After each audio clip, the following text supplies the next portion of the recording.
લોકોનું પણ કરો, તમારે તો સોશિયલ મીડિયાના આધાર પર રાજકારણ કરવાના છે। તમારે લોકોની અપેક્ષા કે માગણી તમે ક્યારે જોઈ નથી। ભૂતકાળમાં તમને પણ આ વિસ્તારે સાંજ આપ્યા હતા, ક્યાં તમે ગયા હતા ભાઈ? અન્ય પાર્ટીના લેપાકુ તત્વો નીકળી પડ્યા છે, લોકોને ગેરમાર્ગે દોરી રહ્યા છે। અન્ય પંજાબના રાજ્યના મુખ્યમંત્રી જ્યારે અમરેલીના પ્રવાસે આવે ત્યારે ગુજરાત સાથેની સરખામણી કરવા માટેની વાત આવે। મારે મિત્રોને પૂછવું છે કે પંજાબના ખેડૂતોને તમે શું આપ્યું છે? જ્યારે પણ જે હોનાર હતો કહેતા આજની તારીખે પણ 1 કરોડ રૂપિયા તમે જમા નથી કરાવ્યો ને અમારે અતિવૃષ્ટિ થાય, અમારા રાજ્યના મુખ્યમંત્રીએ 10,000 કરોડનું પેકેજ આપું 15મા દિવસે ખાતામાં પૈસા જમા કર્યા, એનું નામ ભારતીય જનતા પાર્ટીની સરકાર છે। આવા લોકોને આપણે ઓળખવા પડશે, મતપેટીમાં આપણે જવાબ આપવાનો છે। મિત્રો તમારા વિસ્તારના કામો થયા હોય ને અડધી રાતે તમે ઉભા રહી તો જ મત આપજો, તમે જાહેરમાંથી કહેવી છે। આ સરકાર દ્વારા કામો થઈ રહ્યા છે અને લોકોને ગેરમાર્ગે દોરવા માટેની વાતો કરો છો। મિત્રો સ્થાનિક સ્વરાજ્યના ઇલેક્શનો છે, કોણ ક્યાં શું કરે બધી અમારી નજરમાં હોય જ છે।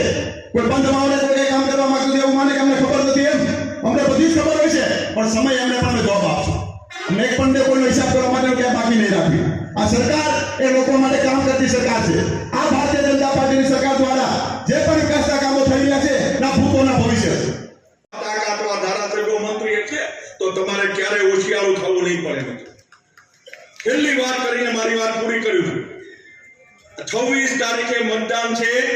આ નગર પ્રાથમિક અને શિક્ષણ સમિતિના લોકોને જે સ્કૂલની વાત કરી કૌશિકભાઈએ, આ અંદાજ જોઈને મને એમ થાય કે આ ગામમાં 4 સ્કૂલો મારે પણ અમારે ભાવનગર શહેર જેવામાં નથી।